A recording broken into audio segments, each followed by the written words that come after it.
Hey guys, Matt here. So we're not going to do a knife review today. Instead of a knife review, I'm going to be talking about something that's actually, unfortunately, been really frustrating me about my favorite brand, Cold Steel.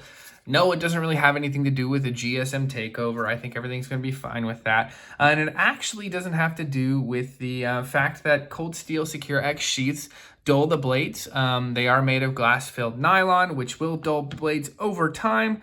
Not a huge deal to me, especially when you have good steel that holds an edge well. Specifically, we're going to be talking about the issue of retention on these blades. I want to remind you guys real quick to like and subscribe. We're almost to 1,000 subscribers. And not only that, but I'd really like to have a really good discussion, really good dialogue in the comments below about this. And maybe we can get Cold Steel to change something because this is something that I know has frustrated quite a few Cold Steel enthusiasts, including myself. So the primary issue I have with Cold Steel Secure X sheaths are the retention. And this is really, I've noticed, only been as of the past maybe 2 years. It's not that the issue is that none of them retain well. This Cold Steel Kobun, for example, retains very well, clicks in nicely, doesn't come out, no rattle whatsoever. It's really, really well done. The thing is that this is not indicative of every Cold Steel Secure X sheath. It really depends on not even the model. It depends on the very specific knife and sheath that you get. Because some I have picked up, retain very well, and they snap in just nicely like this one. And others are, say, like this. So this is the Cold Steel Master Tanto.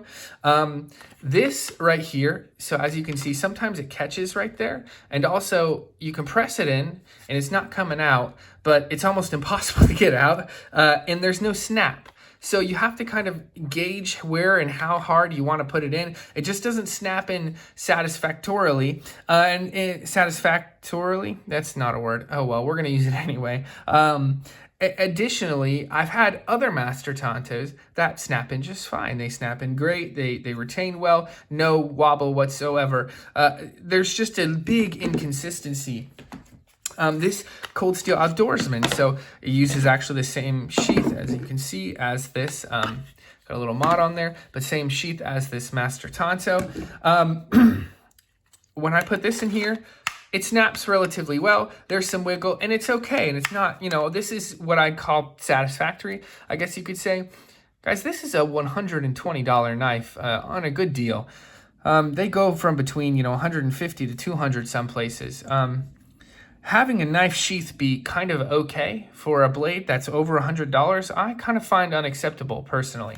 I think that this is okay and it's acceptable for what it is, but for a knife of this price, I don't feel right with that, right, guys? And the same goes with this, guys. This is a 3V Master Tanto. This is over a $200 blade, and you have a sheath that doesn't fit quite right, that doesn't snap quite right. That's completely unacceptable, in my opinion. And here's the issue, guys.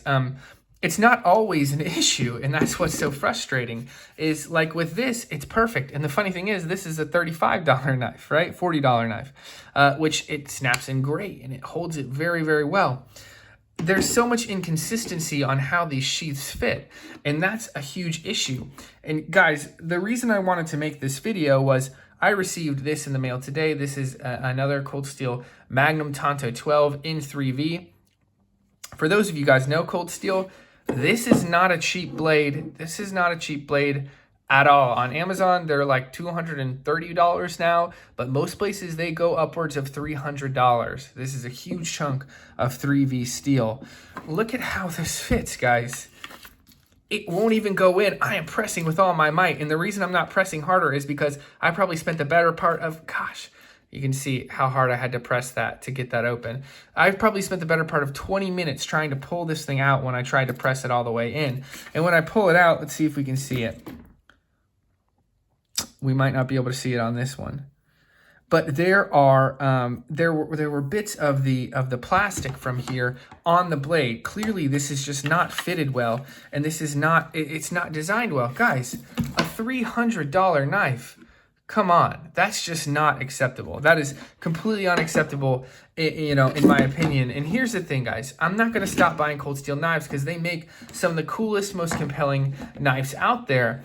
But I don't want to have to deal with these kind of crappy sheaths or have to worry about getting another one. To be fair, Cold Steel is not always bad about this. Some of their other sheaths that aren't Secure X, like this leather one, for the 1917 Frontier Bowie. This is made out of leather, riveted nicely, thick leather with steel caps. You know, this is made by a company that's not Cold Steel, but it retains well. It's a beautiful sheath. So clearly they, you know, they can outsource their sheaths and do them well. Now, some of you might say, well, Matt, you know, these knives aren't the most expensive knives. You know, they don't have to have the nicest sheaths. Well, here's the thing. Here's a buck 119. This has a very nice sheath. Yes, it rattles a lot, a decent amount, but it's leather, it's stitched well, it's fitted for the knife. I don't ever have to worry about trying to pull it out and it not coming out right. Here's another one, K-Bar, American made, leather sheath. I think these sheaths are made in Mexico. Fits beautifully, even with the snap off. You know, it does come out, but you know, it doesn't rattle in that sheath. It fits very nicely. Yeah, it's leather and it's not going to be maybe as durable as one of these. It's going to retain a little water, but still, a knife, this is a $70, $80 knife right here. Let's go even kind of lower, right? These are about 70 as well, but you want to talk plastic sheaths. This is how you do it, guys. This is a Gerber Strong Arm.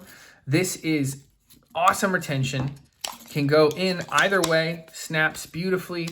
Lots of mounting options, which, you know, I can take or leave that, but it's just, it fits well. And I've had a couple of these, they have all fit well. This is a $70 knife. This is a $300 knife. This is a $200 knife. That's why I don't think it's acceptable. Sorry, that's $200 knife. That's why I don't think it's acceptable, because you have an American-made company who can make sheaths like this, kind of same design with the rivets on the side, plastic overall style with a kind of nylon belt loop. And they're doing it fantastically for an inexpensive price. Even cheap knife companies, this CRKT, this Mossback Hunter, which I got for $10, they go for like 20 or something, 30 maybe now. This is a pouch sheath. It doesn't rattle. It fits in there nicely. Of course, it's a little bit harder to draw. The thing is you're talking about knives that overall are designed beautifully. I think all these knives on the table are awesome. Some of them have extremely premium steel. We have San Mai, we have 3V in the, you know, this one, or San Mai and 3V rather. You have really, really high-end knives in these sheaths that just don't retain and don't fit right. And guys, I want, I'd say this in complete love, but I want Cold Steel to change something about these sheaths, maybe a little bit better quality control, maybe a complete redesign of their sheath system, because I think it's going to cause a lot more people to want to buy these knives and want to carry these knives. So guys, let me know in the comments what you think. You know, am I completely off base on these Secure X sheaths? As your experience has been great, because my experiences in the past, and I do want to mention this real quick, until about 2 years ago, the Secure X sheaths, they retained pretty well. I never worried about them.